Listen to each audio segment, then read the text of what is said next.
आपका स्वागत है हमारे चैनल कथा दर्शन में। मैं जितेंद्र राठौड़ आप सभी के अंतर्मन में बैठे हुए परमात्मा को प्रणाम करता हूँ। आइए शुरू करते हैं हनुमान चालीसा की तुलसीदास जी द्वारा कृत 25वीं चौपाई। नासे रोग हरे सब पीरा, जपत निरंतर हनुमत बीरा। वीर हनुमान जी, आपका निरंतर जप करने से सब रोग नष्ट हो जाते हैं और सब कष्ट दूर हो जाते हैं। तुलसीदास जी लिखते हैं कि हनुमान जी का जप करने से रोग, भय, विकार इत्यादि का नाश हो जाता है। रोग, भय, विकार इन तीनों से जीवन त्रस्त रहता है, इसलिए इन तीनों से मुक्ति चाहिए। रोग मुक्ति यह शारीरिक मुक्ति का लक्षण है। भय और विकार मुक्ति मानसिक मुक्ति का लक्षण है। दुख कुछ आए हुए हैं और कुछ आने वाले हैं, उनकी विवचना भ्रम यही व्यक्ति का दुख है। दुख से मुक्ति चाहिए।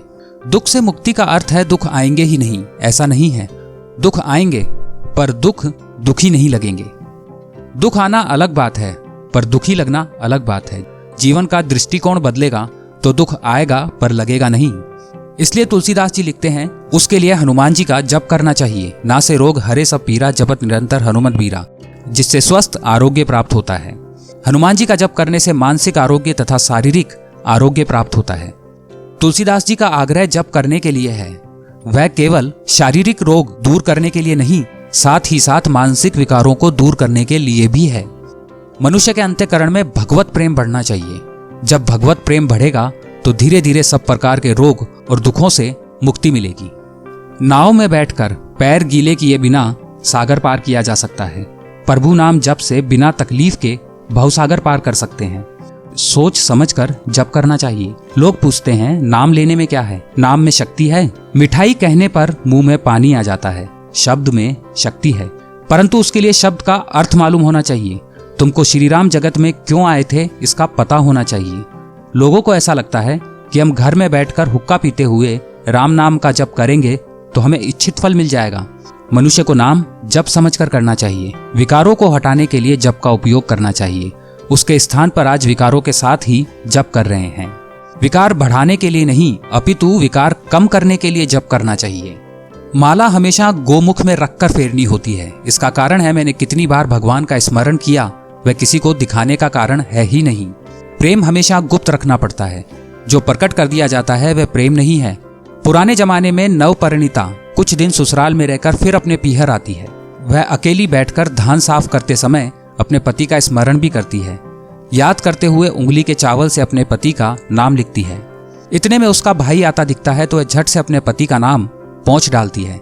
इसका कारण उसको लगता है कि मैं अपने पति का प्रेम से स्मरण करती हूँ। इसका किसी को पता नहीं चलना चाहिए। मेरा प्रेम भाव गुप्त रहना चाहिए। इसी प्रकार भक्त को लगता है कि मैं भगवान का स्मरण कर रहा हूँ। इसका किसी को पता नहीं चलना चाहिए। सेवा पूजा किसी को दिखाने के लिए नहीं होती। इसलिए भक्त भगवान का जप गोमुखी माला में रखकर करता है। भगवान का नाम प्रेम से लो। नाम जप से डर चला जाएगा, मोह भी चला जाएगा। भगवान मेरे साथ है, इस समझ से भय चला जाएगा। इस प्रकार मोह भी निकल जाएगा। इन सब बातों के लिए जीवन में जप की आवश्यकता है। इसलिए तुलसीदास जी ने लिखा है, यदि प्रेम भाव से हनुमान जी का जप करते हैं तो उससे सभी प्रकार के रोग और पीड़ा का नाश हो जाता है। तुलसीदास जी इस चौपाई के द्वारा जप का महत्व हमें समझाने का प्रयास कर रहे हैं। तुलसीदास जी ने लिखा है, यदि प्रेम भाव से हनुमान जी का जप करते हैं तो उससे सभी प्रकार के रोग और पीड़ा का नाश हो जाता है। ना से रोग हरे सब पीरा, जपत निरंतर हनुमत बीरा। आनंद रामायण में एक बड़ी ही रोचक कथा है। कथा रावण और मंदोदरी की मिलती है। हनुमान जी की चाल में फंसकर रावण का ऐसा हाल हुआ कि उसने अपनी पत्नी मंदोदरी से कहा कि उसके सर पर एक लात मारे। जब लक्ष्मण जी मूर्छित हुए, मेघनाथ से युद्ध के दौरान शक्ति बाण लगने से लक्ष्मण जी मूर्छित हो गए। लंका के वैदराज सुषेण बोलते हैं कि संजीवनी बूटी पिलाने के बाद ही लक्ष्मण के प्राण बच सकते हैं। यह सुनकर पवनसुत हनुमान जी बूटी लाने चल देते हैं। हनुमान जी को बूटी के बारे में जानकारी नहीं थी, इसलिए पूरा द्रोणगिरी पर्वत ही उखाड़ के ले आते हैं। लेकिन समस्या यह थी कि वह पूरा पर्वत रखे कहाँ, इसलिए वह रणभूमि का चक्कर लगा रहे थे। राजवैद्य सुसैन ने उन्हें पर्वत रखने का सही स्थान बताया। वैदराज ने पहाड़ी पर चढ़कर जड़ी बूटी खोज ली, लेकिन अभी भी जड़ी बूटी का रस बनाने के लिए वैद्य को दिव्य खल और मूसल चाहिए था, जिसे रावण ने अपने आंतरिक कक्ष में रखा हुआ था। यह सुनते ही हनुमान जी रावण के निवास की ओर प्रस्थान करते हैं। रावण को पता था कि सुसैन को खल और मूसल की जरूरत पड़ेगी, इसलिए उसने उसको अपनी सैया के समीप ही रखा हुआ था। जब हनुमान जी वहां पहुंचे तो उन्होंने देखा कि मंदोदरी रावण के पास सो रही है। हनुमान जी ने रावण का ध्यान भंग करने के लिए उसकी सैया के नीचे जाकर रावण के केशों को पलंग के डंडे से बांध दिया। मूसल खल को उठाकर द्वार की ओर भागने लगे। हनुमान जी को देख रावण हड़बड़ाकर उठना चाहा, लेकिन उसके बाल पलंग से बंधे होने के कारण वह असफल रहा। कई बार रावण अपने बाल की गांठ को खोलने का प्रयास करता रहा, लेकिन बाल और उलझ जाते। दरअसल हनुमान जी ने अपनी शक्ति का प्रयोग करके कुछ ऐसा जादू किया था, जब तक मंदोदरी द्वारा रावण के सर पर लात नहीं पड़ेगी तब तक वह गांठ नहीं खुल सकती। हनुमान जी को रोकने के लिए रावण अपनी पत्नी को जगाने लगा। यह सब देखकर हनुमान जी हंस रहे थे। रावण ने अपना शीश मंदोदरी के सामने झुकाया और सिर पर लात मारने के लिए प्रार्थना करने लगा।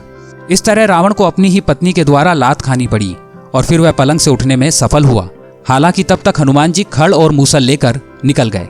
हनुमान चालीसा के 26वीं चौपाई में श्री तुलसीदास जी लिखते हैं, भगवान की भक्ति कैसे करनी चाहिए। आगे के क्रमांक में उसका वर्णन है। कमेंट बॉक्स में जय श्री राम लिखकर हमारा उत्साह बढ़ाइए। आपको हनुमान चालीसा का यह क्रमांक अच्छा लगा तो इसे लाइक करें। अपने दोस्तों और परिवार के साथ इसे शेयर कीजिए। ऐसे रोचक क्रमांक आपको आगे भी सुनने को मिलते रहें, इसके लिए हमारे चैनल को आप अभी सब्सक्राइब कीजिए।